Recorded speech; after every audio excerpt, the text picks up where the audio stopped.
कौन ब्रह्मा का पिता है, कौन विष्णु की मां, शंकर का दादा कौन है, हमको दे बता। ये जानने के लिए कृपया सुनिए। जगत गुरु तत्वदर्शी संत रामपाल जी महाराज के अमृत वचन सर्व पवित्र धर्मों के पवित्र शास्त्रों के आधार पर। परम पिता परमात्मा पूर्ण ब्रह्म सारी सृष्टि के रचनहार कबीर परमेश्वर जी की असीम रजा से पुण्यात्माओं, आप ये यथार्थ भक्ति ज्ञान सुन रहे हैं।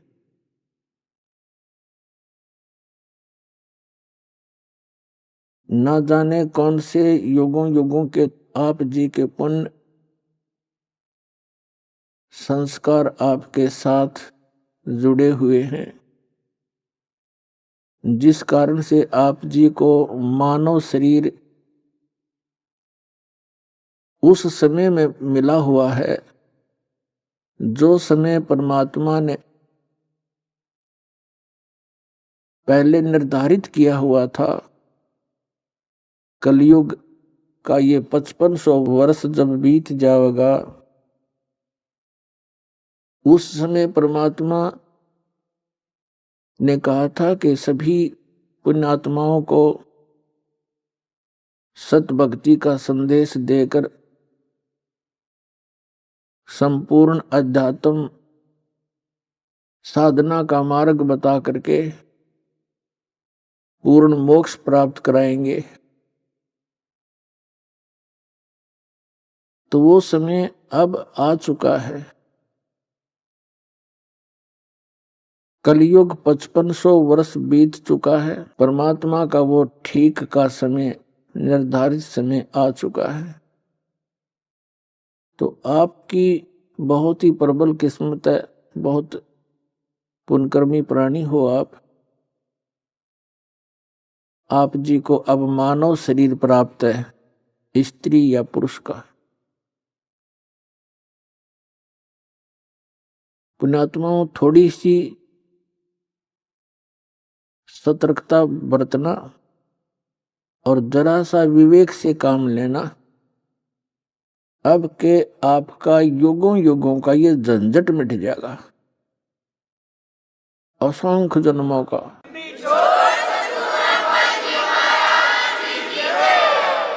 ये दीर्घ रोग लगा हुआ है अपने सभी को, जन्म और मृत्यु का। जब तक जन्म और मृत्यु है, सुख जीव को नहीं हो सकता। आप देखते हो, जिनके संतान नहीं है वो संतान की ही कामना करते रहते हैं,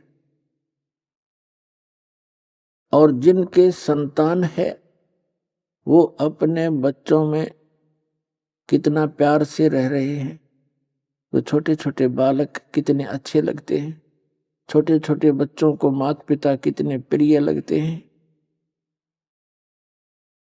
और एक सेकंड में ना जाने क्या बिजली गिर जावे इस गंदे लोक में, बालक ही मर जावे। एक बहन बता रही थी, जब ज्ञान हुआ, कहने लगी कि मेरी ननद आई हुई थी, उसका छोटा सा बालक था 1-1.5 वर्ष का। वो मेरी सास के साथ यानी अपनी माँ के साथ बातें कर रही थी। लड़का वहीं खेल रहा था फर्श पे, और वहां कोई पंखा लगा रखा था। पंखे का एक तार निकल गया, उस स्विच में नहीं था, वैसे प्लग में सीधा ला रखा था। एक बच्चे ने मुंह में दे लिया। 1 घंटे के बाद माँ बेटी बात करके देखा बच्चा कहाँ है, देखा तो वो खत्म होया पड़ा है, टक्कर मार मार कर रो रहे हैं। 2 मिनट पहले पता नहीं के निंदा चुगलियां कर रही होंगी, पता नहीं क्या क्या आशाएं लगा रखी होंगी। पुण्यात्माओं, आप बालक हो बिल्कुल, चाहे यहाँ राष्ट्रपति बना हो कोई, चाहे प्रधानमंत्री हो सारी पृथ्वी का, जब तक इस ज्ञान को नहीं समझेगा वो इंसान वाला कर्म नहीं कर रहा और ना कर सकता। और इस ज्ञान को समझने के लिए थोड़ा सा धैर्य रखना पड़ेगा आपने। जो भी आज तक हमने ज्ञान सुना है वो कोरा अज्ञान है, दंत कथा सुन रखी है। और जब ये सत्य कथा आपके रूबरू होती है, समक्ष आती है, तो एकदम ये मन अड़ियल घोड़े की तरह चारों पैर गाड़ देता है, 100 ऑब्जेक्शन शंकाएं पैदा कर देता है। करने दो, सुनते रहो। इस सुनते रहने से ये ऑब्जेक्शन, ये सभी शंकाएं आपकी समाप्त हो जाएंगी। इसके लिए आप जी ने समय निकालना पड़ेगा। कहते जिन हर जैसा सुमरिया ताको तैसा लाभ, उस प्यास न भाग ही जब लग दसे न आब। जिन हर जैसा सुमरिया, जिन्होंने जैसा भगवान का सुमरण किया, जितना समय लगाया, ताको तैसा लाभ, उनको उतना ही उसका लाभ प्राप्त होगा। और कहते हैं परमात्मा कबीर जी कि ओसा प्यास न भाग ही, ओस के चाटने से प्यास समाप्त नहीं हो सकती जब तक धसे न आब। यानी जब तक गट गट 2 गिलास पानी नहीं पीवा आदमी, प्यास ना बुझ जाए ओस चाटने तक। तो एक काम चलाओ उसी भक्ति करने से, ये तो ओस चाटने वाली बात है। तो इसके लिए गट गट गिलास पीने के लिए आप जी ने समय निकालना पड़ेगा। और कौन सा समय निकालें? जैसे आपके पास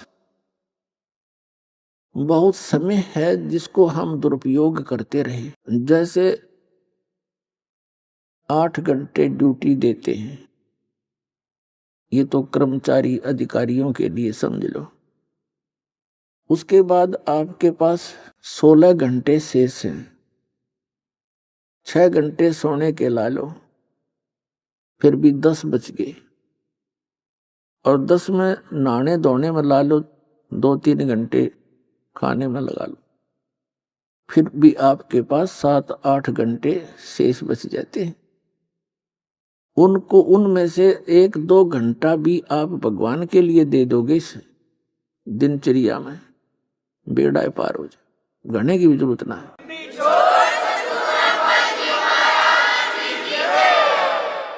तो पुण्यात्माओं, जैसे हमने पहले शिक्षा का ज्ञान नहीं था और शिक्षा की कोई हम आवश्यकता भी ना समझा करते, हमने देखे हमारे दादे परदादे सारे अपने परंपरागत कार्यों को करते रहे। किसान है, किसान के काम में लगे रहे, पिछली सारी पीढ़ियों की जितने भी याद हैं। मजदूर है, मजदूर वाली पीढ़ी अपने कर्म में लग गए। कुम्हार है, अपने बच्चों को वही ट्रेनिंग दे करके आगे काम लगा देता था। और वो अच्छा था, वो बहुत बेस्ट था, बेईमाना नहीं था। अपनी मेहनत मजदूरी से करके रोटी खाया करते थे, पाप के भागी कम बढ़िया करते। और अब हम माया पुजारी हो गए, 2 अक्षर सीख के अफलातून पाक गए। अहंकार का अंत नहीं, किसी अधिकारी ने देख ले, छोटे से छोटे कर्मचारी से बात कर ले, क्यों टाइम पर टूक मिल गया, 2 पैसे की नौकरी मिल गई, ना भगवान की जरूरत और ना कोई डर रहा किसी का। और फिर अगले जन्म में क्या बनेगा? कुत्ता बने, सिर में कीड़े पड़ेंगे, खाज लगेगी, गड़ी में बैठा टुकड़े की चिंता न्यारी। तो ये दुख नहीं दिखता उस प्राणी को, उस दुख को दिखाने के लिए, याद दिलाने के लिए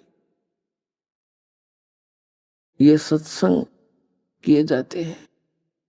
सत्संग वो होता है जिसमें केवल सत्य हो, असत्य का समावेश ना हो। और सत्य केवल परमात्मा ही बता सकता है, दूसरा सत्य बोल ही नहीं सकता, बता ही नहीं सकता।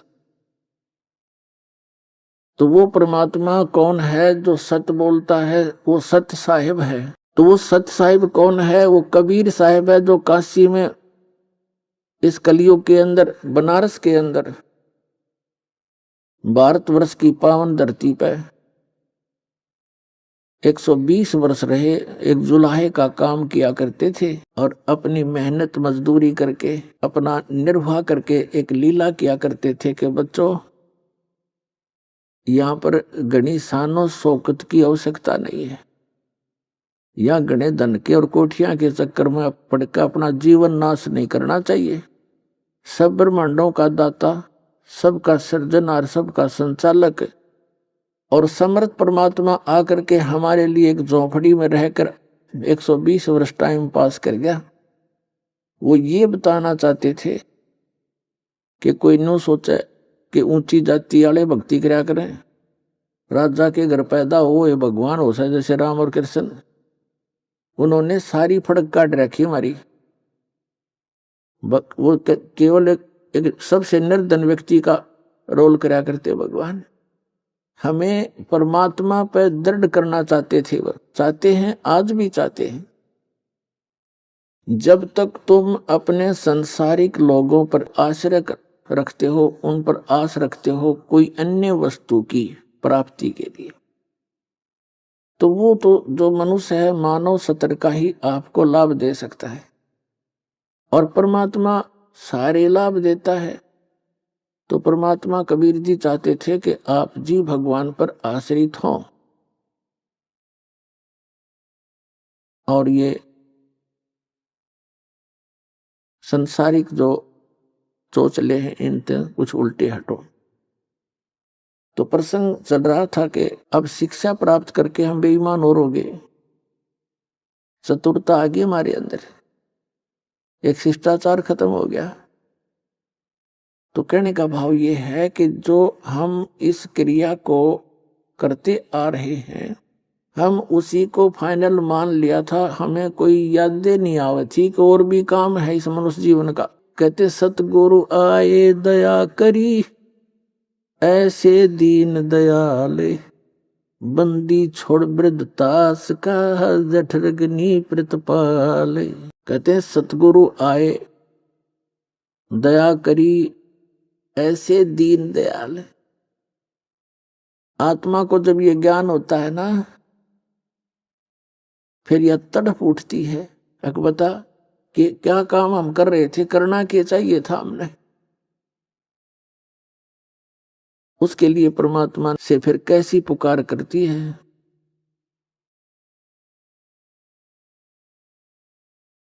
सतगुरु ने आड़ जगाई ये सखी, बरम भूल में सोऊं थी, साहेब ने आड़ जगाई है सखी, बरम भूल में सोऊं थी।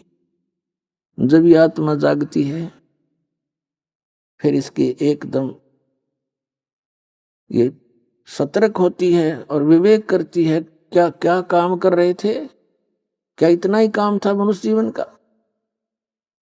तो पुण्यात्माओं, इस गोल्डन चांस को अब चूक मत जाना। दास बार बार आपको सतर्क कर रहा है, ये दाव लगा आपका। कहते हैं आगे गए न बावड़े, रहते भी सब जा, और बिन साहिब की बंदगी कहीं ठोड़ ठिकाना ना। जैसे मोती ओस का ऐसी तेरी आव। और गरीबदास कहते हैं महाराज जी, गरीबदास कर बंदगी, भाई बोहर नहीं ऐसा दाव। ये दाव है आपका, एक मौका लग गया है असंख्य जन्मों के उपरांत। और पुण्यात्माओं, समझदार व्यक्ति, परमात्मा ने पहले शिक्षा दी है, इससे कुछ चतुरता ही है, इस चतुरता का ही दुरुपयोग ना करके सदुपयोग करें। आज इतने इंटेलिजेंट है मानव, कोई एडवोकेट बना है, कोई जज बना है, कोई इंजीनियरिंग कर रहा है, कोई डॉक्टर बन गया है, और कंप्यूटर तक की खोज कर ली। तो परमात्मा ने आपको यो माइंड दिया है, और हमारा उद्देश्य क्या है, इस पर भी थोड़ा सा ध्यान दो। आज आपने बालक पढ़ा दिया, बेटा या बेटी, अच्छी पोस्ट मिल गई। एक बता रहा था मेरा रिश्तेदार का, वो भी अच्छी पोस्ट थी उसकी, उसका पुत्र एसडीएम सेलेक्ट हो गया, ब्याह की तैयारी थी और वो अपने मित्रों को इनवाइट करने के लिए जा रहा था। दुर्घटना होगी, नई कार खरीद रखी थी, दुर्घटना में वह कार भी गई, इकलौता पुत्र भी गया। अपने आत्माओं, आप बहुत गहराई से सोचो, तो दास बार बार आपको ये आपके ऊपर से जो मैल हटा रहा है, आपकी बुद्धि इतनी दब चुकी है, इसको इतना ज्ञान देकर मुश्किल से उबारा जाता है। और इस ज्ञान को आधार बनाकर कदम रखो इस भक्ति के मार्ग में, तब आप सफल हो पाओगे। प्रसंग चल रहा था कि ओसा प्यास न भाग ही, जब तक दसे नहीं आब, तो कम से कम पूरे 24 घंटे में से आप 2 और 3 घंटे भी भगवान के लिए दे दोगे ना, आपका काम बढ़िया पड़ा है। पर मर्यादा में रहना, मर्यादा से बाहर नहीं होना। अब देखो पुण्यात्मा, ये दूसरे संत भी परमात्मा की वाणी को पढ़कर जैसा उनकी बुद्धि ने काम करा, कुछ थोड़े बहुत मिलते जुलते से ज्ञान को बताते रहे। वो भी कहते हैं 2.5 घंटे भक्ति करो, जैसे 24 घंटे हैं दिन रात में, तो 10% समय भी मालिक में ला दें तो 2.5 घंटे बन गए, यानी 2 घंटे 40 मिनट ला लो। तो कहने का भाव ये है कि इतना समय आप इस सत्य भक्ति पर दोगे तो उसका फल मिलेगा, और इतना ही समय आप अन्य संतों के कहने से उनके द्वारा बताए गए मार्ग में लगाते तो वो व्यर्थ था, वो व्यर्थ था। तो अब समय भी आपका लगे और उसका सदुपयोग भी हो, सतभक्ति करेंगे तो इतने में आपका मोक्ष हो जाएगा। मर्यादा इसमें बहुत जरूरी बताई है। तो क्या बताते हैं परमात्मा, यहाँ प्रत्येक प्राणी को परमात्मा से डरकर रहना चाहिए। आज हम अज्ञानता के कारण ना जाने कितनी गलतियां कर बैठते हैं, और उन गलतियों के कारण फिर हम आगे चल के बहुत दुखी होते हैं। अब जैसे बच्चे छोटे होते हैं, नादान होते हैं, अनजान होते हैं, बिजली के तार को पकड़ कर, जैसे भी उदाहरण दिया था, उसको पकड़ लेते हैं और मुख में दे लेते हैं, जीवन से हाथ धो बैठते हैं। और जब वो बच्चे बड़े हो जाते हैं, उनकी बुद्धि मैच्योर हो जाती है, बुद्धि का विकास हो जाता है, फिर वो उस बिजली के निकट नहीं जावे। कहीं तार नंगा पड़ा होगा तो भी औरों को भी सतर्क करेंगे, आप भी दूर से जाएंगे। तो पुण्यात्मा, आज वर्तमान में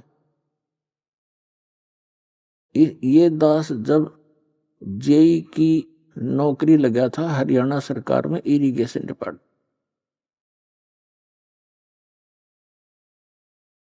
सन 1977 में, उस समय पूरे विभाग में एक आधे अधिकारी के ऊपर उंगली टेका करती कि वो रिश्वत लेता है,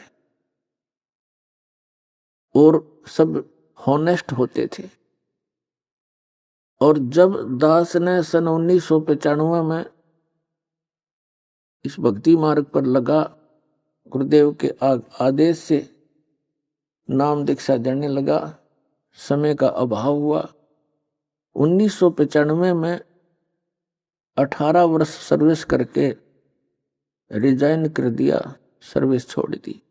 तो उस समय 18 वर्ष के अंदर इतनी गिरावट आ गई थी कि एक आधे अफसर पर उंगली टिका करती कि वो रिश्वत नहीं लेता, बाकी सारे डूब लिए। तो कितनी स्पीड से गिरावट होगी हमारी। इस काल ने यू नाश करना था, हमारे अंतःकरण में मलिनता भरनी थी, माया की दौड़, इसको विकास मानते हैं। क्या विकास मानते हैं कि पश्चिमी देशों ने, अमेरिका, इंग्लैंड, जर्मनी, जापान आदि ने बड़ा विकास कर लिया। क्या विकास कर लिया? परमाणु बम बना लिए, अपनी सात का विकास कर लिया, अपने नाश का विकास कर लिया। फिर कंप्यूटर बना लिए, मोबाइल बना दिए, बड़ी अच्छी बात है।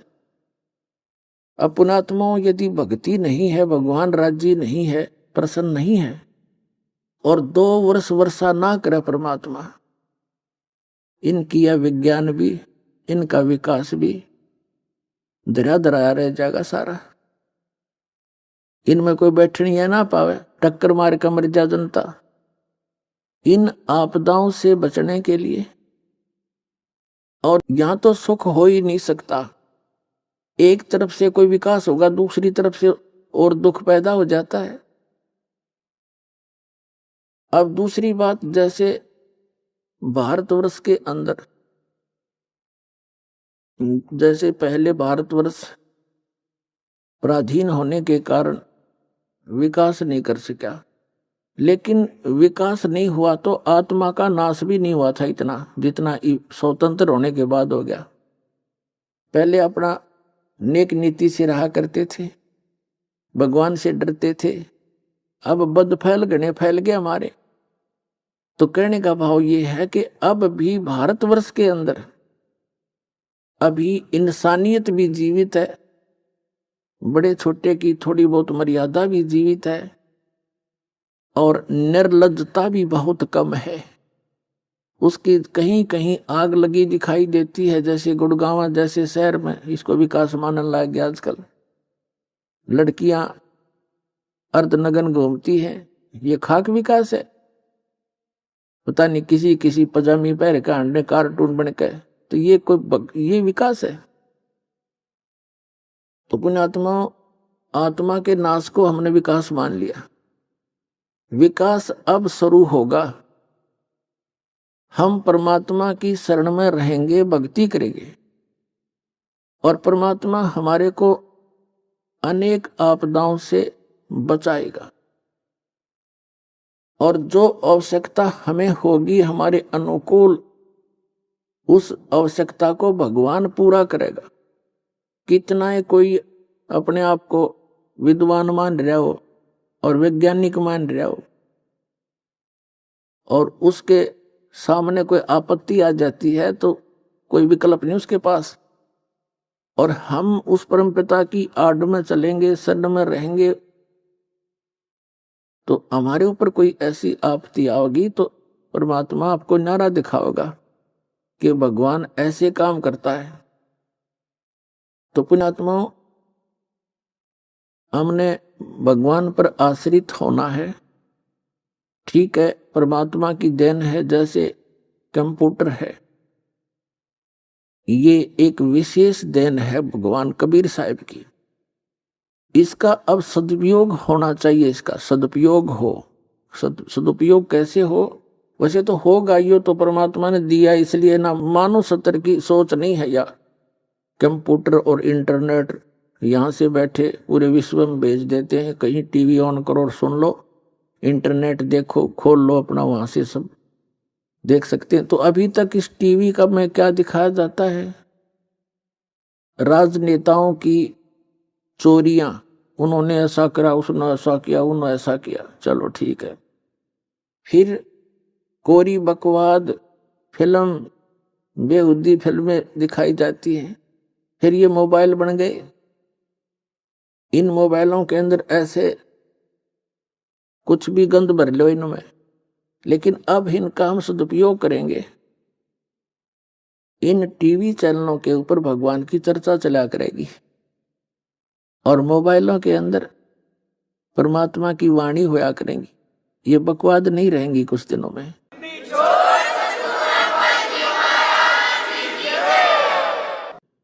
क्योंकि ये करके छक लिए। अब जैसे एक बार ये दास गोवा स्टेट में सत्संग करने गया था, गोवा के अंदर। वहां 5 दिन का सत्संग किया और वो कुदरती उस समुद्र के किनारे ही 5-7 एकड़ यानी 1800 फुट की दूरी पर एक मैदान था, वहां सत्संग किया। फिर वहां घूमने चले गए उस समुद्र का किनारा देखने के लिए साथ में। तो वहां क्या देखा, वहां पर ये विदेशी पर्यटक आए हुए, बहन बेटियां एक लंगोट में पड़ी वहां पर, और वो उनके पति भी वहां पर ऐसे ही। फिर देखा, एक आध से बात की, तो वो भाषा हमारी समझानी, हम उनकी समझानी। तो दूसरे किसी ने बताया कि ये बड़े रईस व्यक्ति हैं, बड़ी फैक्ट्री है इनकी वहां, कोई इटली से आया था, कोई इंग्लैंड से आए थे, और यहाँ किस लिए आए। मैंने पूछा फिर यहाँ के क्या कर रहे हैं, ये रेत में लेट रहे, कि ये कहते हैं यहाँ जो आनंद है वो कहीं नहीं है। फिर उन कोठियां शर्मा मारोगे जब रेत में आनंद आता है। फूट गई बात। तो पुण्यात्माओं, हमारे परमात्मा ने जो हमें रहने की विधि बताई थी, एक अपनी लीला की थी, उस जैसा आनंद नहीं। उस आनंद को हम पुनः स्थापित करेंगे। अब यहां वैसे आनंद नहीं है, लेकिन हल्के दुख हल्का हो जा, थोड़ा सा कम हो जा, हम उसने आनंद मानते हैं। तो वो भी इस परमात्मा की रजा से आपको होगा। वो कैसे होगा, जैसे एक अंग्रेजी में कहावत थी, simple living and high thinking. तो सिंपल लिविंग मानना पड़ेगा अपन, इन बकवादा में नहीं। हम देखा देखी दूसरों को देखकर हम अपना फैशन बनाते हैं, और जब हम इस फैशन से छकलेंगे, हम आना वहीं पड़ेगा, कपड़े पहनने पड़ेंगे। नंगे थे कुत्ते बन का अपन अंडा करेंगे, कुत्ती अपने कहिए एक लंगोट बांधे पड़ी बकवास करे व्यक्ति भी। तो कहने का भाव यह है, मनुष्य का जो जीवन दिया है परमात्मा ने, उसको मनुष्य की तरह ही जिए हम, पशु पक्षियों की तरह इस जीवन को व्यर्थ ना करें। तो क्या बताते हैं परमात्मा, मन तू पावेगा अपना किया रे, भोगेगा अपना किया रे। मन तू पावेगा अपना किया रे, भोगेगा अपना किया रे। मन तू पावेगा अपना किया रे, भोगेगा अपना किया रे। भाई, राजा राम की कार उलंगी, गई सीता लंक मंजारे। राजा राम की कार उलंगी, गई सीता लंक मंजारे।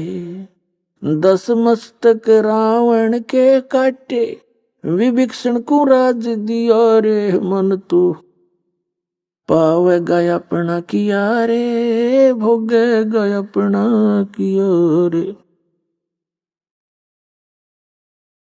भाई, लंका तोड़ बिलंका रे तोड़ी, वो अहि रावण से मारे।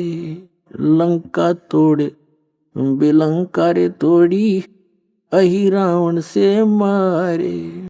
10 मस्तक रावण के काटे, विभीषण को राज दिया रे। मन तू पावेगा अपना किया रे, भोगेगा अपना किया रे। भाई, प्रहलाद पैज परवान करी है, धर नर सिंह अवतारे। प्रहलाद पैज परवान करी है, धर नर सिंह अवतारे। दीन दयाल दया कर उतरे, एरना कुश उदर विदारे। मन तू पावेगा अपना किया रे, भोगेगा अपना किया रे। हा हु बंदे होते, वो तोलत हैं बलबारे। हा हु बंदे होते, तोलत हैं बलबारे। गज और गराह बने भव सागर, 10 सेंस अधिकारे मन तू पावेगा अपना किया रे, भोगेगा अपना किया रे। भाई श्वास घटो बलहीन भयो जद खेच लियो मजदारे, श्वास घटो बलहीन भयो जब खेच लिया मजदारे। अर्ध नाम रसना से टेरा सुमरत है रंकारे, मन तू पावेगा अपना किया रे, भोगेगा अपना किया रे। भाई नारद मुनि तरकाली रे योगी जिन मन गर्भ किया रे, नारद मुनि तरकाली योगी जिन मन गर्भ किया रे। पल में पूत बहतर जाए रोवत केस उपाड़े, मन तू पावेगा अपना किया रे, भोगेगा अपना किया रे। भाई कृष्ण गुरु दुर्वासा होते 56 कोटि सिंगारे, कृष्ण गुरु दुर्वासा रे होते 56 करोड़ सिंगारे। अम्बरीश के चले अपूठे वो दुर्वासा से हारे, मन तू पावेगा अपना किया रे, भोगेगा अपना किया रे। भाई दुर्योधन और दुशासन को द्रौपदी चीर उतारे, दुर्योधन और दुशासन को द्रौपदी चीर उतारे। अंधे को पीन गई थी वो बढ़ गए अंत अपारे, मन तू पावेगा अपना किया रे, भोगेगा अपना किया रे, मन तू। भाई भीष्म पिता और द्रोणाचार्य ये कर्ण से बाणों मारे, भीष्म पिता और द्रोणाचार्य कर्ण से बाणों मारे। महाभारत में टटीरी के राखे घंटा टूट पड़ा रे, मन तू पावेगा अपना किया रे, भोगेगा अपना किया रे, मन तू पावेगा अपना किया रे, भोगेगा अपना किया रे। भाई 33 कोटि यज्ञ में आए वो 88 सारे, 33 कोट यज्ञ में आए 88 सारे। 12 कोट वेद के वक्ता वहां सुपच का शंख बजा रे, मन तू पावेगा अपना किया रे, भोगेगा अपना किया रे, मन तू पावेगा अपना किया रे, भोगेगा अपना किया रे। भाई चमरा कनक जनेऊ काढ़ा वो व्यपरत पंडित सब हारे, भाई चमरा कनक जनेऊ काढ़ा विपर पंडित सब हारे। जुल्हे के घर बालद आई जिसके केसों से बन जा रे, मन तू पावेगा अपना किया रे, भोगेगा अपना किया रे। मीराबाई को मारन लगे जहर का प्याला प्यारे, मीराबाई को मारन लगे जहर का प्याला प्यारे। पीवत ही अमृत हो गया, हो गया सर्द ही और, मन तू पावेगा अपना किया रे, भोगेगा अपना किया रे, मन तू भोगेगा अपना किया रे। भाई कंस के सीचा नौर खपावण उन जीते मल अखाड़े, भाई कंस के सीचा नौर खपावण जीतन मल अखाड़े। कृष्ण को तो यश दिया है ये कबीर न कारज सारे, मन तू पावेगा अपना किया रे, भोगे गया अपना किया रे मन तू पाव गया अपना किया रे, भोगे गया अपना किया रे। भाई शंखों कृष्ण करे खवासी धन तू सृजन हारे। ये शंखों कृष्ण करे चाकरी धन तू सृजन हारे। दास गरीब करे को सरवर ऐसा शीस हमारे मन तू पाव गया अपना किया रे, भोगे गया अपना किया रे मन तू पाव गया अपना किया रे, भोगे गया अपना किया रे। पुण्यात्मा परमपिता परमात्मा कबीर परमेश्वर जी ये सभी ब्रह्मांडों के रचनहार हैं, ये सर्वशक्तिमान हैं। श्रीमद् भगवद गीता अध्याय नंबर 15 के श्लोक नंबर 1 से और 4 में, 16 और 17 में स्पष्ट किया है कि संसार रूपी वृक्ष है जिसकी ऊपर को जड़ है, नीचे को तीनों गुण रूपी शाखा है। और जो संत इस पूरे वृक्ष के विभागों को अलग अलग डिफाइन कर दे, परिभाषित कर दे, बता दे, उसको जानता है मूल सहित स वेदवित, वो वेद के तात्पर्य को जानने वाला, अर्थात वो तत्वदर्शी संत है। तत्वदर्शी संत की प्राप्ति के उपरांत परमेश्वर के उस परम पद की खोज करनी चाहिए, जहां जाने के बाद साधक कभी लौटकर संसार में जन्म मृत्यु में नहीं आता। तो परमेश्वर ने 600 वर्ष पहले भगवान खुद आए थे, कबीर परमात्मा, वो अमर पुरुष, सत्य पुरुष। कबीर जी सत्य पुरुष है। उन्होंने अपने द्वारा रची हुई सृष्टि को, और सभी सदग्रंथ उन्हीं की देन है, जिस सत्र का जिसने चेष्टा की है। तो उस परमात्मा ने बताया था अक्षर पुरुष एक पेड़ है, ये सरपुरुष जिसको ज्योति निरंजन काल कहते हैं, जो 21 ब्रह्मांड का स्वामी है, श्री ब्रह्मा, श्री विष्णु, श्री शिव जी के पिताजी है। अक्षर पुरुष एक पेड़ है, जैसे जमीन से बाहर जो पोर्शन दिखाई देता है, तुरंत बाद जमीन के तुरंत बाहर वो तना, वो तो अक्षर पुरुष समझो। उस अक्षर पुरुष के एक मोटी डार समझो, होती तो काफी है, लेकिन उनमें से एक मोटी डार समझो, वो सरपुरुष है, ये ज्योति निरंजन। और उसके 3 शाखा हो तो वो रजगुण ब्रह्मा, सतगुण विष्णु, तमगुण शिव जी रूपी शाखा है। ये देखिएगा। तो अब देखिएगा, ये उल्टा लटका हुआ संसार रूपी वृक्ष है। परमात्मा ने बताया था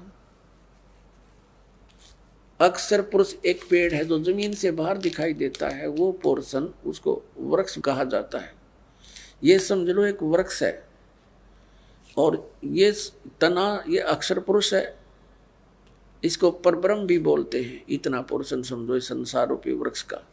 और इससे एक मोटी डार निकली है, वो सरपुरुष है। ये अक्षर पुरुष, ये सरपुरुष, ये सरपुरुष, ये इतना है। इसके फिर 3 शाखा होगी। ये तीनों देवा शाखा हैं भाई, पाते रूप संसार। अक्षर पुरुष एक पेड़ है, निरंजन वाकी डारे। सरपुरुष को निरंजन भी कहते हैं, ज्योति निरंजन काल। सरब्रह्म भी कहते हैं इसको, सरपुरुष भी इसी का, काल ब्रह्म भी, ये तो डार है। और तीनों देवा शाखा हैं भाई, पाते रूप संसार।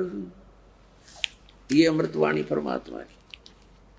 कबीर अक्षर पुरुष एक पेड़ है, निरंजन कहो, सरपुरुष कहो, वाकी डार, और तीनों देवा शाखा हैं, ये पात रूप संसार। उस जड़ की जानकारी देने के लिए दास भेज रखे कि जड़ कौन है, मूल कौन है संसार का।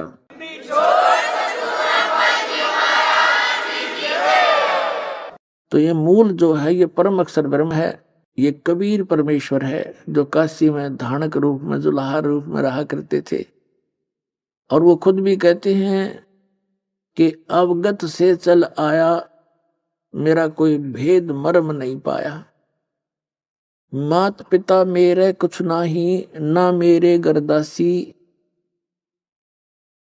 और जुल्हे का सुत आण कहाया, जगत करे मेरी ऐसी। परमात्मा कहते हैं ना मेरे कोई माता पिता है, मेरा जन्म नहीं हुआ, ना मेरे कोई स्त्री, और जुल्हे का सुत आण कहाया, यह जनता मेरी हंसी करे, दानक है, जुलाया है, पर समय आने पर पता चलेगा मैं कौन हूं। तो आज उस परमात्मा का पता चल गया वो कौन है, वो हमारे पिता हैं।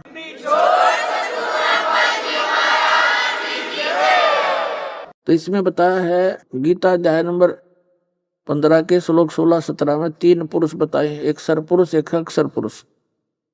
सरपुरुष ये ज्योति निरंजन है, इसके 21 ब्रह्मांड है, इतना ही ये प्रभु स्वामी है। और अक्षर पुरुष इसके 7 शंख ब्रह्मांड है, ये इतना ही स्वामी है। और ऑल ओवर कंट्रोल असंख्य ब्रह्मांडों का स्वामी इंक्लूडिंग सरपुरुष और अक्षर पुरुष के ऊपर भी जिसकी सत्ता है, उन सहित सब का जो मालिक है वो कंप्लीट गॉड है, पूर्ण ब्रह्म है, कबीर साहब है, जो काशी में दानक रूप में आया था पुण्यात्मा। हमने भगवान की डेफिनेशन का ही नहीं पता था अभी तक। कोई कुछ सट्टे मारे था हमने वो भी मान ली, कोई कुछ तुक्के मारे था वो भी हमने मान ली, क्योंकि हमें कुछ ज्ञान नहीं था। तो परमात्मा ने आपको शिक्षित इसलिए किया है कि आप भगवान पहचान लो। और 2 रोटी का रोड़ा है इस सारे जीवन में, 2 रोटी, 2 समय के टूक, और तो बढ़िया देगा आपको, 10 पे लिखवा लो चाहे, इस पर ध्यान ज्यादा दो।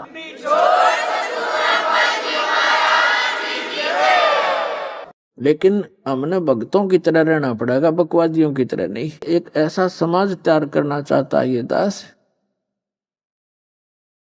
कि दुनिया नु देखे कि भगत हो तो ऐसे हो, हमारी बेटे ऐसे नेक हो, बेटियां नेक हो। अब भी बहुत से भक्त कहते हैं जी, ये चर्चा आम हो गई है कि भी बच्चों का ब्याह करे तो इस दास की संगत में करे, बीड़ी वह पीते नहीं, शराब वह पीते नहीं, हाथ भी ना लाते। आधा सुख तो बेटी ब्याह वाले ने उससे दिन हो जाए जो उस लड़की का पति दामाद एक नेक आत्मा हो, जीवन सफल हो जाता है। पहले तो बेटी ब्याह की चिंता, ब्याहने के लिए फिर पता नहीं के कोविड करनी कराते हैं लोग, हैं दहेज मांगते हैं।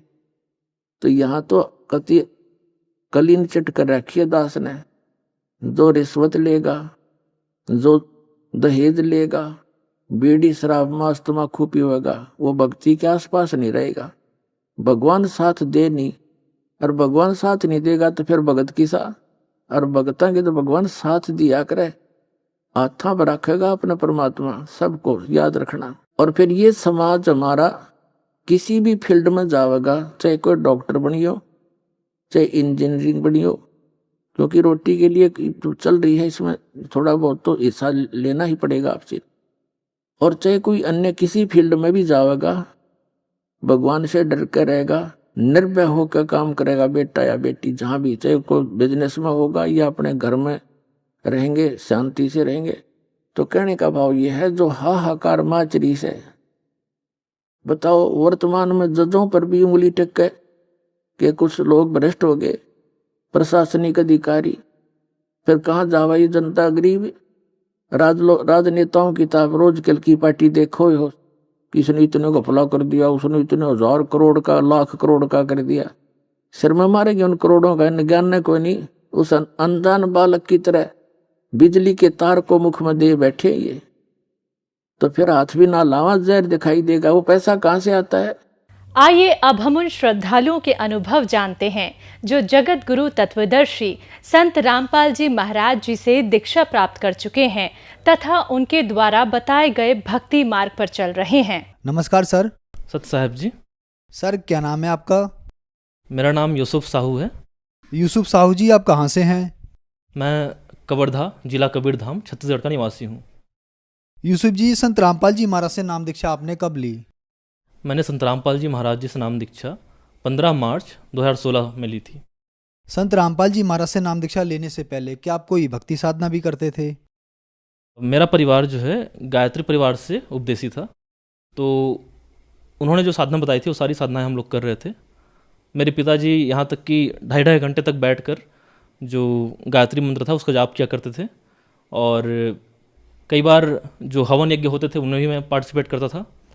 तो इस तरह की साधनाएं हम लोग कर रहे थे, उपवास रहना और मंत्र जाप करना। जैसे कि कोई भी मंत्र किसी ने बता दिया कि इस मंत्र के जाप करने से ये लाभ होगा, हमने कर लिया। इस तरह की साधना हम लोग कर रहे थे। यूसुफ जी, जैसे कि आपने बताया कि आपके घर में जो भक्ति होती थी, आपके जो माताजी पिताजी भक्ति करते थे, वो गायत्री परिवार से रिलेटेड था, वही कल्चर था। तो फिर संत रामपाल जी महाराज की शरण में आप कैसे आए? हुआ यूँ कि मेरे पिताजी जो थे वो काफ़ी बीमार रहने लगे थे। सन 2012-13 की बात है। तो एक समय ऐसा आया जब वे जो है मरने की कगार पे थे। उनके पूरे बॉडी में पेन होता था और दिन में 10 बार दस्त आना, इस तरह की समस्याएं होती थी। पूरा शरीर कमज़ोर हो चुका था। तो पिताजी को जो है संत रामपाल जी महाराज जी की किताब ज्ञान गंगा किसी संत रामपाल जी महाराज जी के शिष्य के द्वारा मिली। तो उन्होंने कुछ दिन तक उसको पढ़ा। 15 दिन तक उन्होंने संत रामपाल जी महाराज जी की जो फोटो थी उस पुस्तक में, उसके सामने माथा टेका, और इतने मात्र से उनको लाभ मिलने स्टार्ट हो गए। सतलोक आश्रम बरवाड़ा में फ़ोन लगाकर वहाँ जाने का रास्ता पूछा, और गांव के 3-4 लोगों को लेकर वे निकल गए आश्रम की ओर। मात्र वे 150 किलोमीटर दूर बिलासपुर पहुँचे थे, उतने में उनके शरीर की जो आधी बीमारी थी वो लगभग छूमंतर हो गई। ये बिल्कुल अविश्वसनीय था, क्योंकि इससे पहले पिताजी ने लगभग बहुत सारे हॉस्पिटल्स, जैसे कि एम्स दिल्ली, वहाँ तक गए मेरे पिताजी, और तांत्रिक जितने बाबा जिन्होंने सुन रखे थे आसपास के लोग, बैगा होते हैं हमारे इलाके में, उनके पास भी गए मेरे पिताजी, उनसे भी इलाज कराया। सारे इलाज करा के थकने के बाद में मेरे पिताजी जो है संत रामपाल जी महाराज जी के पास जाने का एक निर्णय लिए। जब मेरे पिताजी सतलोक आश्रम बरवाला पहुँचे तो वहाँ जाने के बाद मेरे पिताजी को दिखाई दिया कि यहाँ जो है एक अलग ही वातावरण है। सारे लोग भगत जी कहकर अभिवादन कर रहे हैं, और वहाँ का माहौल देखकर पिताजी को लगा कि यहाँ से जाएं ही ना। तो उन्होंने क्या किया कि वहाँ से नाम दीक्षा ले लिया। तो जब मैं छुट्टियों में घर आता था तो मैं देखता कि मेरे पिताजी का जो पूरा नेचर है वो चेंज हो चुका है। पहले मेरे पिताजी बहुत गुस्सैल थे, और बात बात पे मारपीट हमारे घर में एक आम बात थी। तो अचानक से मेरे पिताजी के अंदर इतना चेंज आना कि वे बिल्कुल एक हंसमुख व्यक्ति बन चुके थे और बहुत ही नम्र स्वभाव के हो चुके थे। ये सारी चीज़ें देखकर मुझे बहुत आश्चर्य हुआ। मेरे घर में पूरा माहौल एक स्वर्ग की तरह हो चुका था। मैं देखता कि घर में संत रामपाल जी महाराज जी की किताबें पड़ी हुई है, मेरे पिताजी उसको पढ़ते रहा करते थे।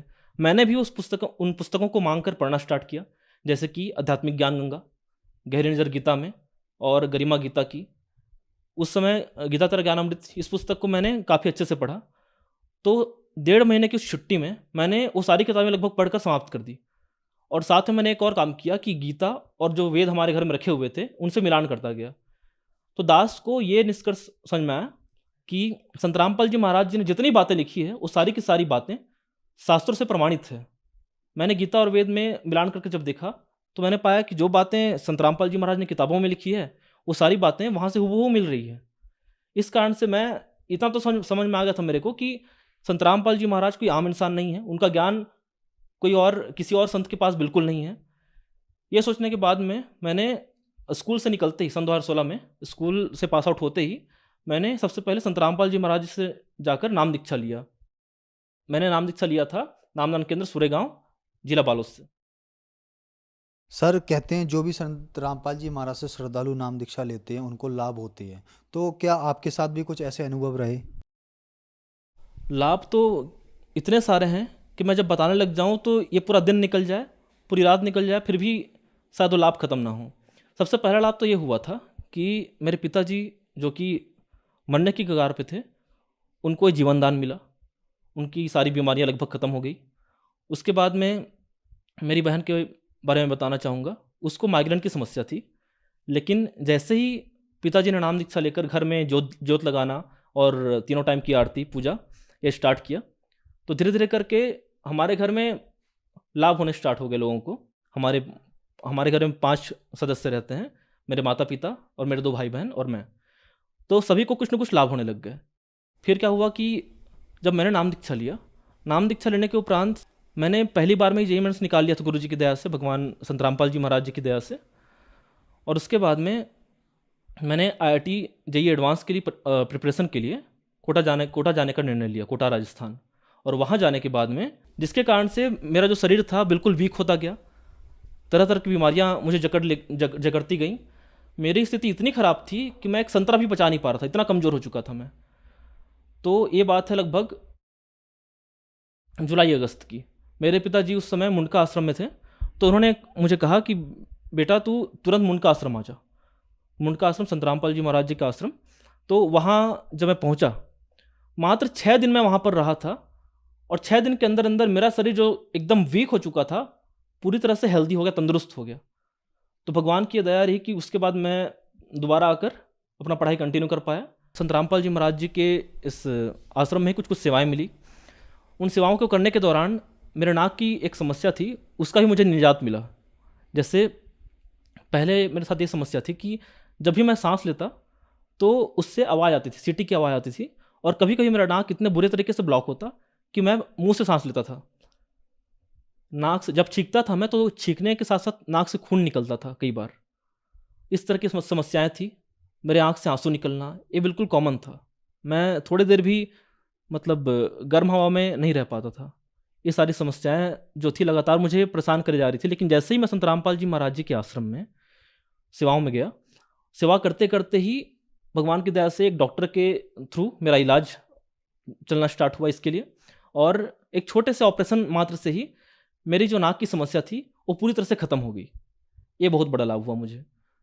उसके बाद में इन 2 सालों में मैंने लगभग बिल्कुल जीरो के बराबर पढ़ाई की थी, और मैं हर बार इस बात से डरता था कि कहीं मैं इस बार फेल ना हो जाऊं अपने कॉलेज के दौरान। 12th के बाद से मेरी रुचि पढ़ाई में बिल्कुल कम हो चुकी थी, इसलिए मैं हर बार जो है भगवान की कृपा ही समझता हूँ कि मैं किसी तरह से पास हो पाया। और 4 साल का बीटेक मेरा कंप्लीट भी हो गया। भगवान की ऐसी दया रही कि गेट का एग्ज़ाम भी मैंने दिया बिना प्रिपरेशन के। उसमें मेरा ऑल इंडिया रैंक आया 594 माइनिंग ब्रांच में। हर बार जो है एक कोल इंडिया लिमिटेड नाम की कंपनी है जो कि माइनिंग इंजीनियरिंग करने वाले स्टूडेंट्स के लिए एक सपना होता है कि काश मेरा वहाँ नौकरी लग जाए, जॉब लग जाए। तो भगवान की दया से जहाँ उस कोल इंडिया लिमिटेड की वैकेंसी, मैनेजमेंट ट्रेनिंग की वैकेंसी मात्र 200-300 निकलती थी, उस साल उस कंपनी ने 700 वैकेंसी निकाली और मेरा रैंक 594 था। संत रामपाल जी महाराज जी की विशेष कृपा रही कि मेरा सिलेक्शन एक ही बार में कोल इंडिया लिमिटेड में हो गया। और उसके बाद में लगातार परमात्मा की दया से ये जो लाभ है वो मुझे दिखाई देते रहे। जैसे कि मेरा 2 बार एक्सीडेंट भी हुआ इसी साल, मतलब 2023 में 2 बार एक्सीडेंट भी हुआ। लेकिन पहली बार जो है मैं बिल्कुल मेरे को मामूली खरोच आई थी। दूसरी बार जो चोट लगा वो भी लगभग मामूली थी, लेकिन मैंने डाउट क्लियर करने के लिए कि कहीं मेरे को चोट कोई गंभीर तो नहीं आई है, पहले तो मनेंद्रगढ़ के हॉस्पिटल में, जो कि कोल इंडिया की हॉस्पिटल है, वहाँ मैंने इलाज कराया, वहाँ मैंने टेस्ट कराया, वहाँ भी नॉर्मल निकला। दोबारा कंफर्म करने के लिए कि कहीं क्या पता कि कोई अंदरूनी चोट आई हो, मैं अपोलो हॉस्पिटल गया बिलासपुर, वहाँ भी मैंने चेकअप कराया, सब कुछ बिल्कुल नॉर्मल था। तो ये भगवान की विशेष दया रही कि इतना भयंकर एक्सीडेंट होने के बावजूद मुझे जो है मामूली चोटें ही आई थी। तो इस तरह के लाभ गुरु जी की दया से लगातार मुझे होते रहे हैं।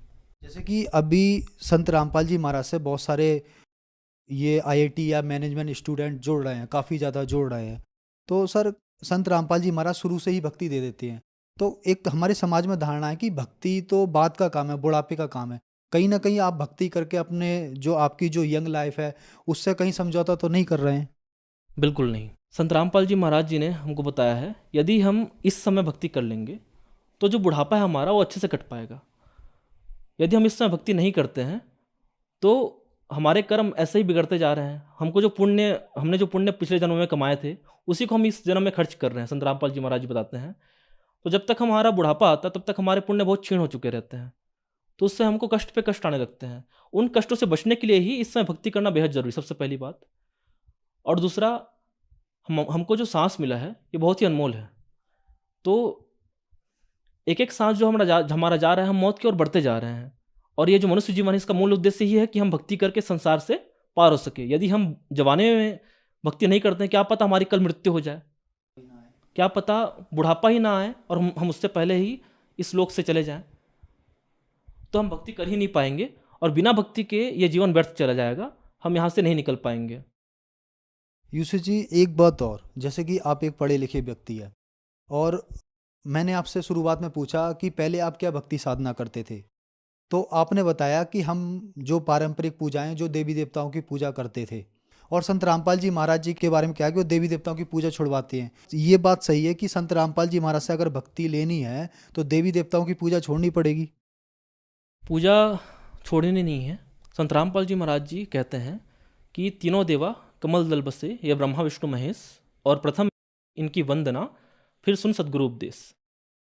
संत रामपाल जी महाराज जी जो हैं हमको जब प्रथम नाम देते हैं तो उनमें इन्हीं देवी देवताओं के ही मंत्र होते हैं, हम उन्हीं का ही जाप करते हैं।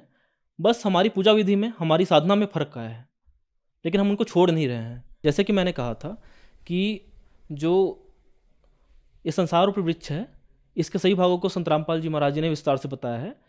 तो उन्होंने ये भी बताया है कि ब्रह्मा विष्णु महेश जो है ये डार स्वरूप हैं, जिनसे हम पत्ते रूपी संसार जुड़े हुए हैं। ये डार को ही काट दिया जाए तो पत्तों तक पोषण पहुंच नहीं पाएगा, ये संसार फल नहीं पाएगा ठीक से।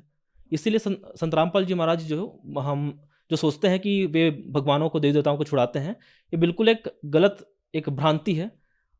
संत रामपाल जी महाराज जी जो हैं इन्हीं देवी देवताओं की ही साधना दे रहे हैं। सर, जैसे कि आपने बताया कि संत रामपाल जी महाराज इन्हीं देवी देवताओं की साधना दे रहा है। संत रामपाल जी महाराज जो भक्ति विधि है वो सही बताते हैं। तो हमारा एक हिंदू समाज है, सनातन समाज है, और हमारे ऋषि मुनि रहे हैं, तो क्या वो सही भक्ति विधि उनके पास नहीं थी? संत रामपाल जी महाराज जी के पास कहाँ से आ गई? पहला सवाल। और क्या जो सही भक्ति विधि संत रामपाल जी महाराज बताते हैं वो हमारे वेदों में, गीता में या हॉली बुक्स में अवेलेबल है, या संत रामपाल जी महाराज की अपनी ही कोई विधि है जो उसको सही बताते हैं वो? पहली बात तो संत रामपाल जी महाराज जी ने जो भी बताया है वो शास्त्रों से प्रमाणित है। और हम जो सोचते हैं कि संत रामपाल जी महाराज जी के पहले ये सब क्यों नहीं आया, जो कबीर साहब हैं वे पूर्ण परमेश्वर हैं, संत रामपाल जी महाराज जी बताते हैं, और वे चारों युगों में आए। उनकी बातें जो है लोगों को उल्टी लगी, इसीलिए कोई उन बातों को जो है स्वीकार नहीं कर पाया। सतयुग में सत्सुकृत कह तेरा, त्रेता नाम मुनिंदर मेरा, द्वापर में करुणा मैं कहाया, कलयुग नाम कबीर धराया। कबीर साहब जी की वाणी है। वे चारों युगों में डिफरेंट नामों से आते हैं और हर युग में अपने ज्ञान का प्रचार करते हैं। संत रामपाल जी महाराज जी जो हैं अभी वर्तमान में कबीर साहब के स्वयं स्वरूप हैं, परमेश्वर के स्वयं स्वरूप हैं, और उनके द्वारा जो ज्ञान दिया जा रहा है, आप यदि मिलान करके देखेंगे, जैसे मैंने कहा था कि मैंने शुरुआत में ही जब भक्ति मार्ग से नहीं जुड़ा था, गीता और वेद से मिलान करके देखा, और मैंने पाया कि संत रामपाल जी महाराज जी जो भी बता रहे हैं वो सारे के सारे गीता और वेद से प्रमाणित हैं, श्लोकों से प्रमाणित हैं। तो ये बात आप स्वयं चेक कर सकते हैं, संत रामपाल जी महाराज जी जो भी बता रहे हैं बिल्कुल शास्त्र प्रमाणित हैं। सर, इसमें दो सवाल है कि जो लोग संत रामपाल जी महाराज का सिर्फ लिटरेचर जानना चाहते हैं या उनको समझना चाहते हैं तो उनके लिए क्या ऑप्शन है, और जो लोग संत रामपाल जी महाराज से नाम दीक्षा लेना चाहते हैं उनके लिए क्या ऑप्शन है? जो श्रद्धालु संत रामपाल जी महाराज जी के लिटरेचर को जानना चाहते हैं कि एक्चुअल में उसमें क्या लिखा है, तो वे या तो सीधे पुस्तकों को ऑर्डर कर सकते हैं ऑनलाइन, फेसबुक में आपको उनके पोस्ट मिल जाएंगे, या फिर आप जो है संत रामपाल जी महाराज जी के आश्रम के नंबरों पर संपर्क करके, जो कि अभी टीवी चैनल पर नीचे चल रहे होंगे, उन पर संपर्क करके आप पता कर सकते हैं कि पुस्तक किस तरह से ऑर्डर करना है, ऑर्डर भी कर सकते हैं। और यदि आपको नाम दीक्षा लेना है तो आप जो है इन्हीं नंबरों पर संपर्क करके अपने पास वाले नाम दीक्षा केंद्र का पता पूछ सकते हैं, क्योंकि आज के दिन में संत रामपाल जी महाराज जी की कृपा से पूरे देश भर में 500 से भी ज़्यादा नाम दीक्षा केंद्र खुल चुके हैं, जहां पर निःशुल्क नाम दीक्षा दी जा रही है। संत रामपाल जी महाराज जी का सत्संग आज के दिन बहुत सारे चैनलों पर चल रहा है, और सभी चैनलों पर जो है विस्तार से संत रामपाल जी महाराज जी वही ज्ञान दे रहे हैं। आप किसी भी चैनल पर संत रामपाल जी महाराज जी के सत्संग देख सकते हैं। यूसुफ जी, हमारे चैनल पर आकर अपने अनुभव बताने के लिए आपका बहुत बहुत धन्यवाद। धन्यवाद।